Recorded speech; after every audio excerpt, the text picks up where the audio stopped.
वज़ीर आला बलूचिस्तान के खिलाफ अदम एतमाद की तहरीक पेश करने के लिए मतलूबा अरकान की हिमायत न मिल सकी। सिर्फ 11 अरकान असम्बली ने तहरीक के हक में हाथ खड़े किए। 13 अरकान की हिमायत दरकार थी। इजलास में यार मोहम्मद रिंद और असद बलोच के दरमियान तल्ख कलामी भी हुई। इसी हवाले से तफसीलात जानेंगे फरीदुल्लाह से। जी बताइएगा।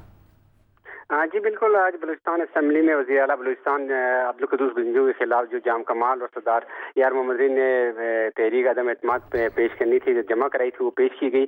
तहरीक अदम एतमाद जो है ज़हूर अहमद बलेदी ने ऐवान में पेश की, तो जिस पर कायम मकाम स्पीकर बाबर मूसा खैर ने राय शुमारी कराई, तो 11 अरकान ने उसके हक में वोट दिए, जबकि 14 अरकान ने जो थे तहरीक पे दस्तखत किए थे और 13 होने चाहिए थे।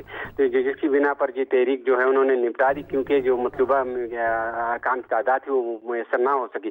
इस दौरान जब ज़हूर बलेदी बोल रहे थे तो असद बलोच जो हुकूमती रुकन है, उन्होंने बीच मुदाखलत की, जिस पर यार मोहम्मद रिंद खड़े हो गए। इन दोनों के दरमियान शदीद तल्ख कलामी हुई। तल्ख कलामी मजीद अरकान असम्बली बीच में और बच बचाव किया, जिसमें वो अपनी सीटों पर दोबारा बैठ गए। इसके बाद जो है कोरम पूरा ना होने की ऐवान में निशानदेही की गई।